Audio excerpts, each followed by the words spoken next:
안녕하십니까. 이번에는 이제 이재명을 잡은 5인의 검사입니다. 어제 제 동영상에 이재명을 잡은 5인의 그 판사를 다뤘고요.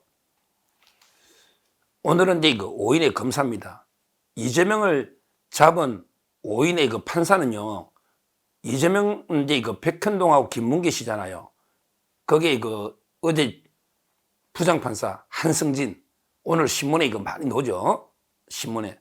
그 다음에 이학인, 그리고 이제 박명, 조선일보나, 저희는 이제 옛날부터 양력을 소개했기 때문에 그 3명에, 그 다음에 김인섭이 재판이 빨리 확정이 되는 바람에 그게 이제 결정적인 또 증거가 됐거든요. 김인섭이. 지금은 이제 백현동 국토부 이야기를 자꾸 하는데 중요한 거는 이제 김인섭 로비입니다. 김인섭. 그러게 신속하게 1심에 5년 했던 김옥곤 판사, 김옥곤. 그 다음에 항소심의 마용주. 이래가지고 이제 이재명을 잡은 5인의 판사. 제가 어제 방송을 했잖아요. 이번에는 이제 이재명을 잡은 5인의 검사인데요. 특히 이제 백현동 선거법 위반. 이게 형량이 절대 중요하거든요. 김문기 씨도 있지만. 5인의 검사는 이제 처음에 백현동입니다. 백현동 선거법 위반을 누가 수사했느냐. 그때 수사 책임자는 유민종 부장검사입니다. 유민종. 제가 보기에 가장 고생하고 어떻게 보면 이제 가장 열심히 했던 유민종. 그 다음에 그때 지청장이 이창수입니다. 이창수. 2명이 저는 이재명 어제 완전히 징역 1년에 집행유예 2년, 완전히 1등 공신은 유민종과 이창수라고 봅니다. 특히 유민종 당시에 성남의 3부가 특수부거든요. 3부장 검사가요, 오자마자 이제 2022년 6월 달에 성남에 왔거든요. 근데 선거법은 시효가 6개월이잖아요. 6개월.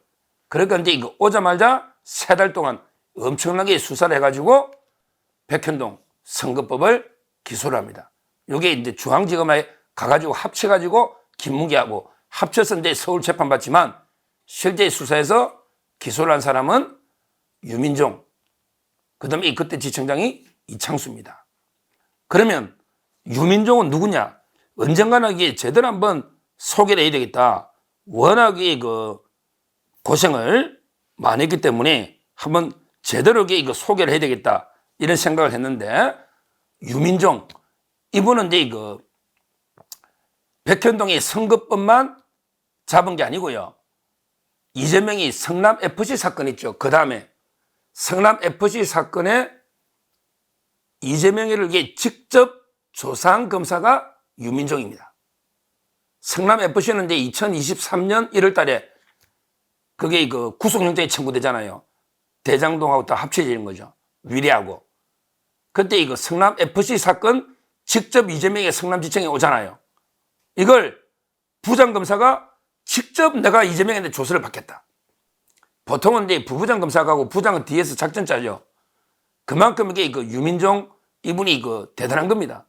그러니까 2022년 10월 달에 백현동 이재명을 기소하고 그 다음에 2023년 1월 달에 성남FC 사건을 수사해서 영장을 청구할 때 물론 서울로 보냈지만 그때 유민종 부장이 왜 서울로 보내냐.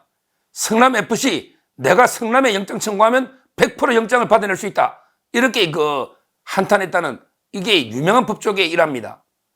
그때 송경호가 서울로 보내라. 대장동 위례 FC 같이 하자. 이랬는데 근데 굳이 그렇게 할 필요가 없었거든요. 성남FC를 성남에 영장 청구하면 이재명이 바로 그때 구속됐다. 이게 유민종 부장검사입니다. 그때 지청장은 이창수입니다. 물론 이창수가 또 총지하지만 유민종 이분은 이게 어떤 분이냐? 이분은 이제 고향이 대구입니다. 대구. 그 다음에 연수원이 36기예요. 이창수는 30기. 그러니까 6년 차이 나죠? 36기인데 이분의 별명이 법조계에서는 리틀 이복효이다. 이복효가 누굽니까? 이복효는 이제 지금 금감 원장이죠. 금감 원장 32기 금감 원장이 이복효이잖아. 서울의 경제학과 출신들이거든요. 그러니까 유민정도 그 36기인데 대구 이분이 그 서울대 경제학과 출신이에요. 그러니까 근데 보통 이복현하고 많이 닮았다. 거기 직계아마 선후배로 상당히 경제 수사에 능통하다. 이런 이제 평가를 유민정 이분이 받고 있습니다. 지금 중앙지검에 공판 부장하다가 공판도 이분이 했거든요. 부장하다가 지금은 이제 중앙지검의 범죄 수익 환수하는 이제 부장검사입니다. 부장검사예요. 이런 분들에게 아주 앞으로 이제 검찰에 짊어지고 나갈 상당히 기대 주입니다. 서울대 경제학과 나와서 36기인데 이재명이 돼서 백현동 기소 수사 선거법 어제 그것도 책임자로 수사하고 그다음에 성남 FC 사건은 직접 이재명을 수사해서 그때 영장을 직접 성남에 쳤어야 되는데 그렇게 서울로 보내는 바람에 합쳐버렸잖아요. 그런데 이원석 총장이나 송경호 전략적인 판단 미스다고 저는 보는데 하여튼 이 검사가 저는 이제 첫째 1등 공신이다. 자, 그 다음에 두 번째 이창수는 이제 설명이 필요 없잖아요. 이창수는 이제 지금 검찰의 넘버 2인데요. 이분이 성남지청장 할 때 백현동 이재명 선거법 그 다음에 FC 정보 이창수 했고요. 이분이 그래서 승진했잖아요. 검사장으로 가가지고 전주지검장에서 문재인 수사하고 그리고 이제 서울중앙지검장으로 이번에 왔지 않습니까? 근데 이창수는 30기인데요. 다 아시다시피 문제는 이제 이분은 오히려 이제 우리가 탄핵을 막아야 됩니다. 지금 민주당은요. 꼭 이게 한 명만 손본다면 이창수다. 이창수를 타결해서 어떻게든 28일 날 탄핵 표결을 강행할 태세입니다. 심각한 문제. 중앙지검의 전국 검찰의 10%가 넘어 250명이니까 전국 검사가 실제는 2,100여 명밖에 안 돼요. 2,100명. 그런데 250명, 10%가 넘는 게 중앙지검에 우리 정치 사건만 있는 게 아닙니다. 기업인들부터 중요 사건이 엄청 많은데 중앙지검장이 탄핵으로 묶이면요. 1, 2, 3, 4 차장 4명 중에 1차장이 대행을 하는데 근데 1차장이 자기 형사사건도 많은데 근데 3차장 공안사건, 4차장이 특수사건 다 이게 할 수가 없잖아요. 심각한 수사의 마비가 온다. 어떻게든 이창수 중앙지검장을 우리가 지켜야 된다. 지금은 이제 방법은 두 가지 보통 하는데 지금 실제 원포인트 인사를 해가지고 옛날에 김홍일 방통위원장이 왜 이진숙 바꿀 때 원포인트로 중앙지검 이창수는 고검장이나 더 높은 데로 옮기고 다른 사람을 중앙지검 앉히면 탄핵을 못 하잖아요. 근데 저는 그거는 과연 이게 옳은지 모르겠어요. 왜? 이창수가 제대로 잘하고 있거든요. 이걸 이제 탄핵한다고 무서워서 또 원포인트로 이창수를 다른 데에 옮기는 것보다 정면으로 이게 한번 붙어보면요. 법조계에 여론이 있거든요. 법조인들이 솔직히 정치적 색깔을 띤 법조인 별로 없고 법조인들 색깔이 비슷합니다.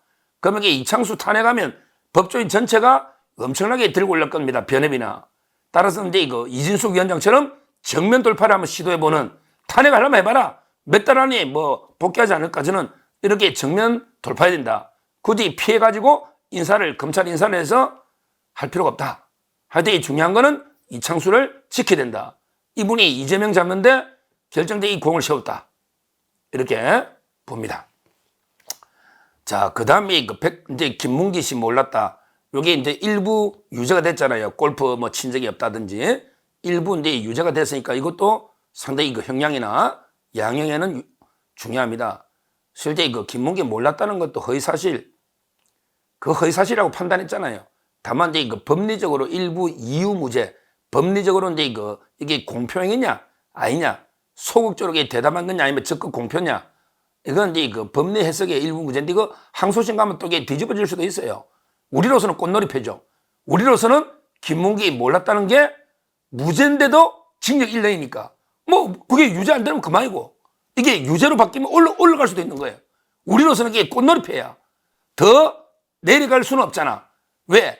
김문기 몰랐다는 게 일부 무죄인데도 징역 1년이 나왔으니까 이게 유죄로 바뀌면 그럼 징역 1년 6개월 올라가는 거지 뭐. 그렇잖아요. 하여튼 이걸 수사한 거는 누가 뭐래도 이제 그 어미준 특수일부장, 그때 그 3부장 강백신 같이 한 거거든요.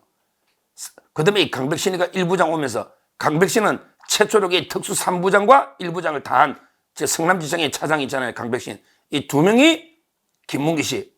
이 부분을 수사했으니까 또 1등 공시다. 이렇게 보고요. 그 다음에 중요한 게 빠뜨리면 안 되는 게요. 요 이재명의 선거법 구형이요. 여기 심우정 총장의 첫 작품입니다. 심우정 총장이 총장되고 첫 아마 이 결재가 이재명 구형입니다. 이 구형도 중요합니다. 물론 이제 이창수가 결정하겠죠. 물론 부장대로 상의해서. 근데 이창수가 매주 심우정 총장한테 보고하러 갈 거 아니에요. 그러면 이게 그 검찰총장이 신문 보고 구형령 알아도 되겠습니까? 그러면 이게 그 이창수 중앙지검장이 심우정 총장한테 선거법은 2년을 최고에 구형하겠습니다. 위정교사는 3년을 구형하겠습니다. 보통 이원석 같으면 어떻게 했을까요? 이원석 같으면 야 이게 그 우리 검찰청 없어질 수도 있는데 우리 예산 다 깎이고 좀 민주당 좀 날뛸 텐데 야 그건 너무 심한 거 아니냐? 근데 이게 벌금 한 300 구형해. 이랬을 거란 말이야. 이원석은 절 그랬다고 봅니다. 안 봐도 비디오입니다. 왜? 정치적으로 민주당이 저리 날뛸 텐데 이재명이 핸드폰까지 압수수색 빼라고 이재명이 압수수색된 게 하나도 없잖아. 집도 없고 핸드폰도 없고 국회의원회가 사무실도 없고 차량도 없고 당대표실도 없고 아무것도 압수수색 안 됐잖아요. 그게 이원석 작품 아닙니까? 구형 그래 못했을 겁니다. 구형할 때부터 검찰 죽이겠다고 지금 민주당이 나서고 있는데 이원석은 눈치 본단 말이에요. 그런데 심우정 총장은 그대로 밀고 나가. 수사팀의 의견이 그렇다면 최고인 구형에 결재를 한단 말이에요. 이게 취임되고 첫 아마 그 결재일 겁니다. 결재일 겁니다. 또 이게 좌파들이 제 방송 이거 보고 또 심우정 총장이 떨어졌으니 또 이게 뭐 하다 제 방송 보고 좌파들이 뭐 제가 정보가 어쩌고 저쩌고 하다 공격하고 있는데요. 그건 상식적으로 검찰총장한테 보고 안 하고 어떻게 이재명을 구형량을 정합니까? 2년 하면 이게 신문이 크게 나는데 총장이 신문 보고 알 수 없는 거는 상식 아닙니까? 제가 이게 뭐 어디서 통해서 정보를 빼내는 게 아니고 상식 아닙니까? 상식. 근데 이 구형을요, 무시 못해요. 구형은 숫자에 불과한 게 아니라고 제가 방송마다 이야기하지 않습니까? 왜? 법조인들의 생각은 비슷해요. 의사들도 이게 평소에는 막 좌파, 우파 막 싸우다가 의사들 문제 놓으면 생각이 비슷하죠. 다른 것도 그래. 법조인도 그래. 평소에 뭐 윤석열이 어떠고 이재명이 어떠고 막 싸우다가 법조인 문제 놓으면 또 똘똘 뭉치는 법조인 생각은 법적인 마인드. 우리는 이게 리걸 마인드로 하기 때문에 생각이 비슷한 거예요. 그러니까 이제 그 구형량이나 판사의 선고량이나 생각이 비슷한 거예요. 그러니까 이제 그 구형의 보통의 절반 정도 또는 이렇게 노는 게 다 이게 법조인의 리걸 마인드는 비슷하다는 겁니다. 비슷하다는 겁니다. 이번에 저는 이재명이는 사실상 끝났다. 사실상 끝났다. 그 점에서 이제 이재명을 잡은 5인의 판사에 이어서 5인의 검사, 특히 유민종 검사, 앞으로 장래가 촉망되는 검사입니다. 36의 유민종. 그 다음에 이미 검찰 2인자 이창수. 2명이 백현동. 그 다음에 김문기 대장동은 어미중 강백신. 그 다음에 총괄지에서 법정 최고형 양형기준표상 최고형을 구형한 심우정 총장. 이게 저는 5명의 1등 공신이다. 이렇게 평가를 합니다. 감사합니다.